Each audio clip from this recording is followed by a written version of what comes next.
Do you have a brilliant startup idea but are stuck in the launching phase? Are you feeling overwhelmed by funding, marketing, or just where to start?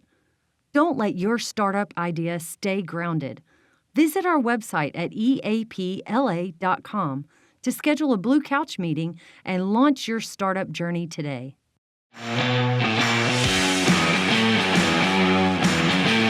Welcome back to On The Cusp. Matt Snyder, my co-host here for season 8. We've been doing it for a while. Thanks, Matt, for coming and continuing to do this with me. Today I got my neighbor, really, okay, Bart Alexander from Chem-Air here. And heck, we've been neighbors a long time up on the farm. Right. Absolutely. But I really, when they were throwing out names, I said, we were looking at different businesses. I said, well, Chem-Air. Who knows what Chem-Air is and what they do?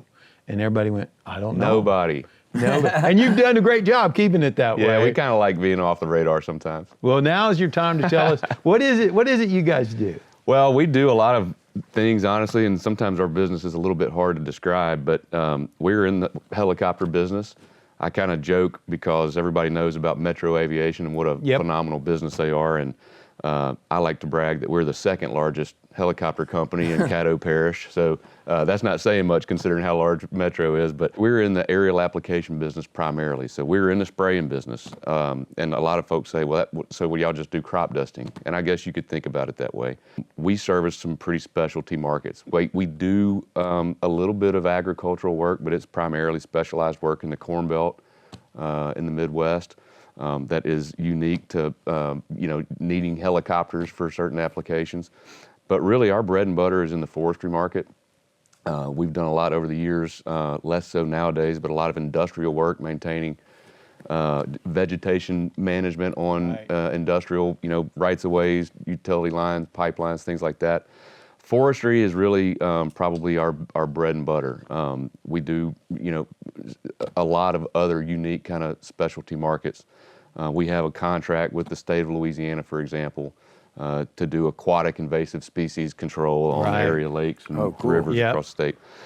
Giant Salvania. Yeah, that's exactly right. Things like that we all hear about, but the solutions are difficult. And you're really doing this, you're really a national company. We work in about 14 states, and one of the reasons that people don't know much about us is because we just don't really do a lot of business locally. We have to go out and get out into the world. Right, you got to go out there and hustle and make the sale. So we're working for companies like Weyerhaeuser and Manulife and Malpas Timberlands and some of these companies that you may have heard of. Royo Martin, is another example. We primarily, on our forestry business, are working across the Gulf South. We do a lot of work in Louisiana, a lot in North Louisiana, but really we're out there across the Gulf South. We do a lot of work in pasture and rangeland management, for example, in West Texas and Oklahoma. So we're really spread out. We also do aircraft maintenance, and a big source of our revenue is selling the products that we're actually applying. And one of the things that I'm most proud about with our business is that we have a lot of headwind in our industry through just environmental regulations and things like that. And a lot of people kind of don't have a very favorable view of, pesticides in general and what we do. But you're close enough to the farming world. I think you understand that, there's a lot of things that fall into this category in our modern, civilization. But I think that what we do is really important. I think pesticides in general have probably saved more lives than doctors in terms of being able to produce food and fiber that you need to, take care of a planet with 8 billion people living on it. And you operate in a very regulated industry. Oh yeah, I joke all the time. I mean, we have about 35 employees, small business. But we are regulated as much as any. I mean, if you think about it, we're regulated by the FAA, directly and indirectly by the EPA. Of course, all the usual subjects, the Department of Labor and everybody. And then at the state level, we've got to deal with every state, Department of Agriculture, Department of Environmental Quality. So, it would be nice if we had a team of regulatory compliance folks, but you're looking at the regulatory compliance department for our company. So I know where I want to kind of take this for a minute. So you're doing business all over the South, all over the country, but you're choosing to headquarters and stay located in Shreveport. Right. I mean, I think, you know, we've seen a lot of companies in our lifetime and our parents for sure that have picked up and gone to Dallas and gone to these biggest cities to headquarters where there are obviously some advantages. Why has that choice remained there for so long? And I have given that a lot of thought, right? And so, you know, we first of all, I didn't mention that we're a family business. We are in our 52nd year of business. You know, there's a long story about the evolution of how our business has changed over the years, but frankly, the number one reason that we've decided to stay here is because we have our family roots here. My brother and I are partners in the business. We have, you know, farmland and family and all kinds of reasons, but at the end of the day, it's challenging. And so when you talk to local business owners about challenges with doing business here, you know, you hear a lot of the same things, you know, taxes and all those things. For us, you know, we're in the helicopter business, but we have to maintain a large fleet of ground equipment and trucks and trailers. Insurance costs are outrageous. And I cannot tell you how many times we've looked at what our insurance costs, which, you know, in terms of our total operating costs, it may only represent, you know, somewhere in the, you know, 6-7% range. So it's a small piece. But when you look at that line item, when you say we could cut it in half. We could cut it in half if we were located, you know, 40 miles west of here. Well, that's a tough pill to swallow. And it is for a lot of our, you know, we talk to loggers and other folks in the forestry business across the South. And the folks in Louisiana are typically having a much tougher time because of some of those insurance costs and liability, you know, exposure and things like that. So, you know, we could spend a whole podcast just talking about, you know, some of the solutions to that may or may not be within our power to control. But at the end of the day, we have a philosophy in my family that, you know, this is home. And I've got a sister who has a special needs child, and they left Shreveport a few years ago to go to Dallas because they felt they had more resources for Reed. I respect that and understand that, but, you know, as long as we can make it work here, we want to be able to. This is home for us. But that means that we got to do our share and figure out how we can make it as good of a place as we can make it. And that's the part, and I want to thank you for coming, because the family businesses and the people that have stuck it out in our community don't come up and talk about it a lot. It's a hard group to put out in the public. I'm friends with a lot of them, and we'll have some awesome conversations. But the minute that we're going to put it out publicly, everybody kind of gets back, and I get that, and I'm not criticizing that.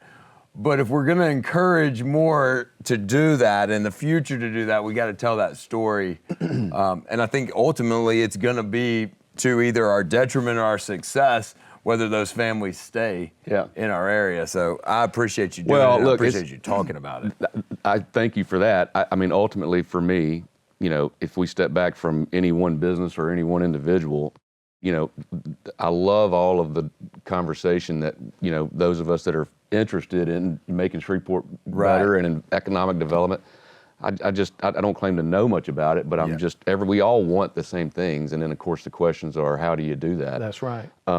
One thing that I think gets overlooked a lot is, you know, we talk about how to attract new businesses, how to, you know, get new investment here, how to get, you know, public policy aligned for incentivizing those things. But what doesn't often get talked about is, first and foremost, we got to make sure we don't lose anybody that's already here doing business. Especially the players and the people that care.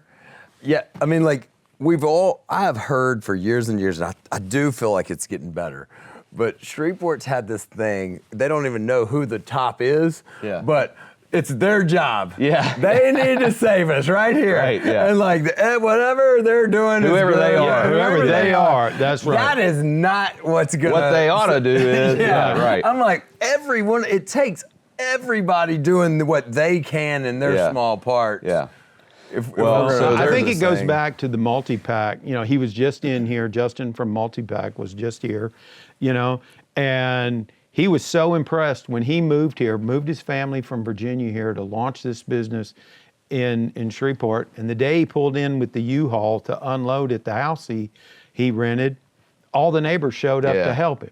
Yeah. Yeah. And that set the stage for his Shreveport experience. Right. So now when you talk to Justin, he's got nothing but glowing Right. things to talk, and it We're just our keeps worst building. enemies. We are. We're our the people worst. that move here. They always are telling me great things about Shreveport. It's my friends and the Yeah. groups that have been here forever well- that will beat it to death. Ultimately, that's what it's about, right? Right. And I can tell you, I travel all over. Like I said, we operate in 14 states. I am in every, small, large, Yeah. mid-sized town, that you can think of. And, there are some places that have some unique things, and there's some places that you don't want to go back to. But I think we've got a lot going for us, and everybody talks about that. But we really just, kind of don't. I think it's a capitalize conscious on it. effort.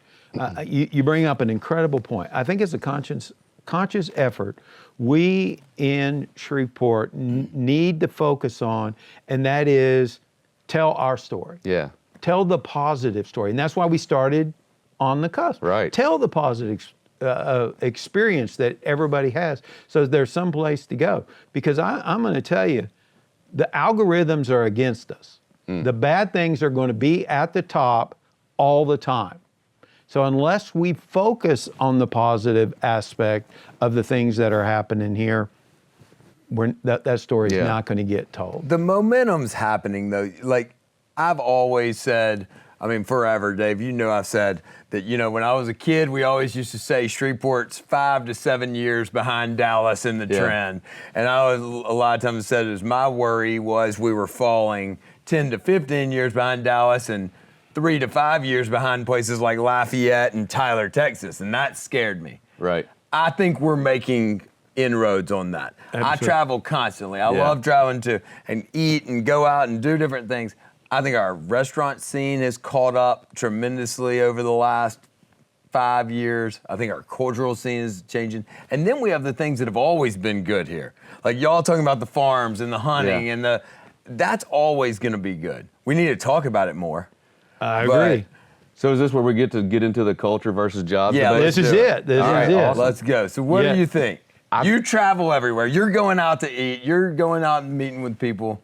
Yeah, I think that, just to back up a little bit, one of the things that's interesting about what we do, because we're not dependent on a local economy, I have some perspective on that sort of thing.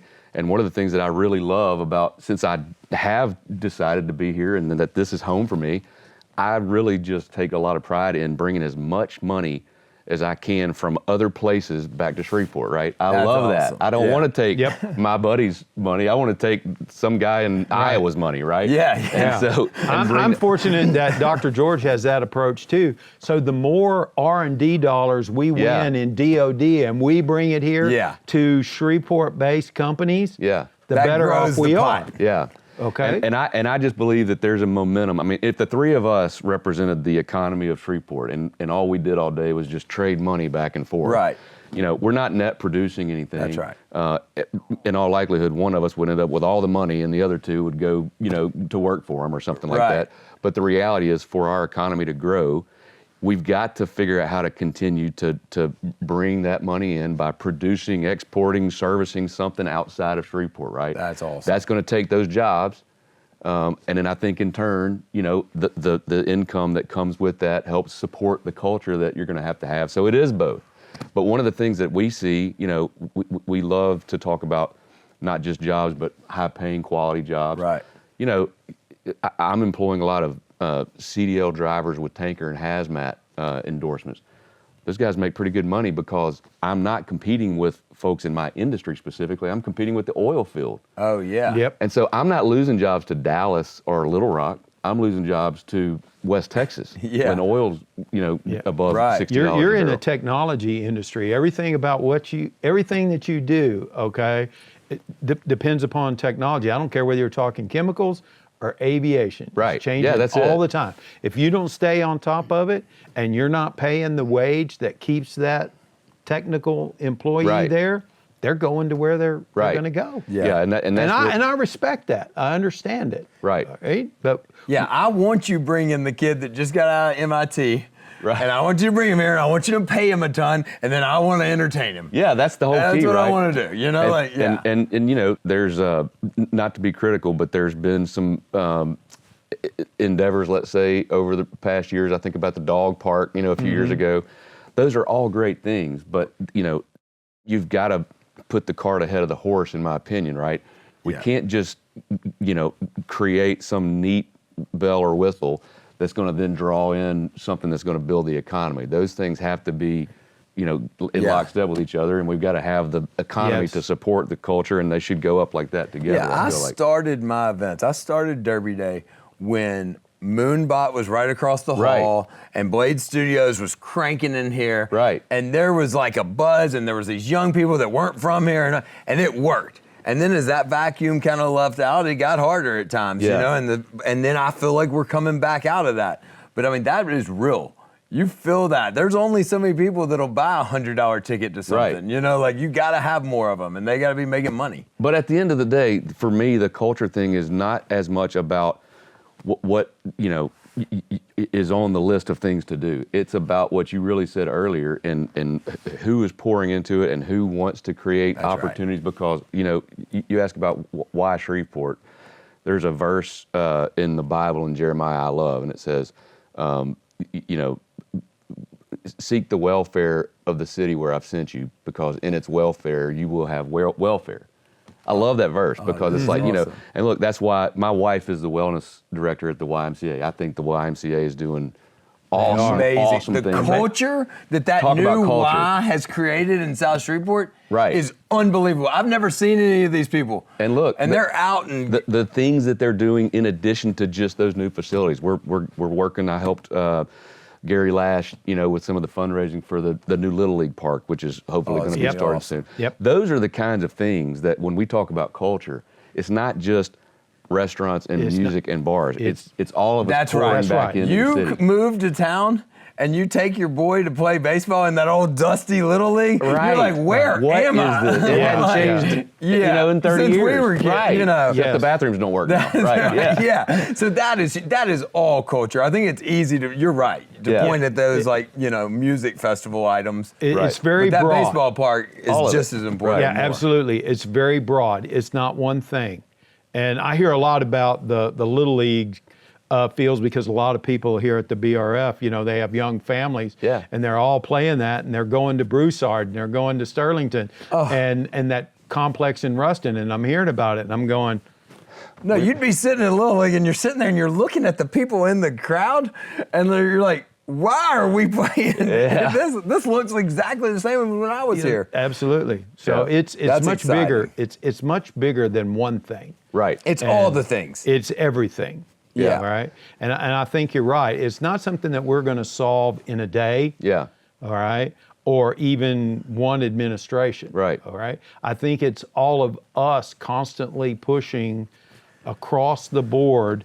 And that's right. You know what they say. Hey, rising tides lifts all ships. And we have to be here to support these things. That's right. Like I have no part of me that wants to run another marathon. I've ran one, it was plenty. I did Check the box. But Andrew Gaspard is doing Shreveport's first marathon in like 50 years.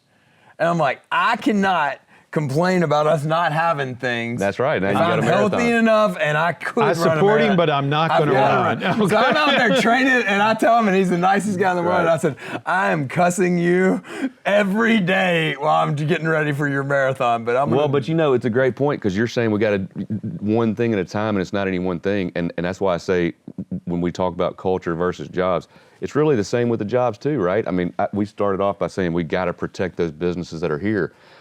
3 companies that have, you know, small companies that have 35 employees like mine are the same as one big company with 100 employees, That's right? Well, I gets think, missed. I mean, I think that is really overlooked, because everybody wants to bring in an Amazon, you know, bring 1,000 jobs. Okay, that would be great if we could compete. If we could do that, I'm all for it. Go do it. I love Justin Dixon. I love what he does. Yeah. He's out there every day fighting the good fight and for the BRF. community. And doing that. But if you're 50 jobs in this community, okay, you mean a lot to us. Right. And I tell Justin at Multipack that, I said, Justin, you're a big deal to Yes. us. Right. We got to make sure you're successful. Right. It's all the parts. Yeah. It is. It's all the parts. Andrew's, the other part of the marathon thing, just to go back to that, is we get dogged. I go to South Louisiana a whole lot.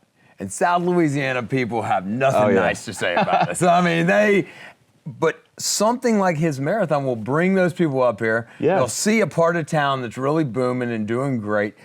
And maybe when they're in Lafayette or they're in Baton Rouge and they get ready to talk about us, it'll be a little different. You know, it's amazing to me. Just again, I go all over the place, but I also have people coming here for business, and I got, I've got a business partner in Idaho who comes, several times a year. He just loves coming here, for the food and for the culture. I've got I don't have many remote employees, but I have a couple, and I have one guy that works for me that lives in Salt Lake City.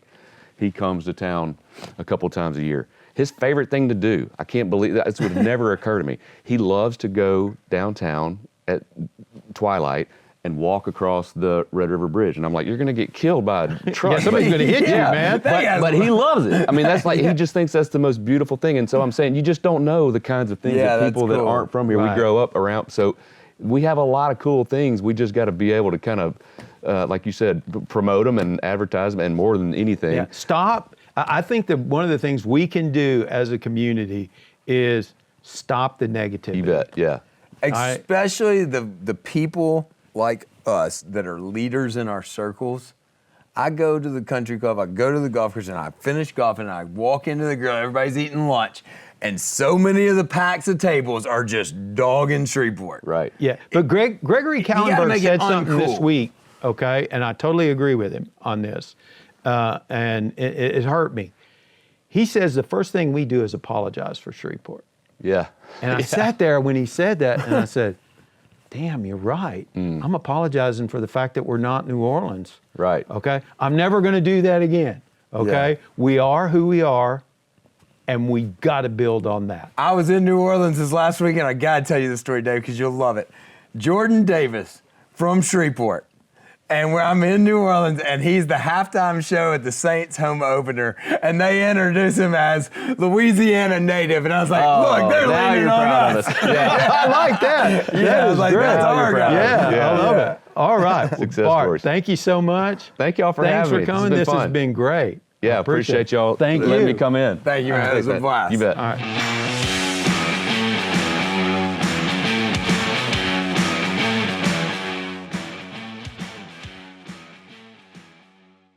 Enjoy the podcast?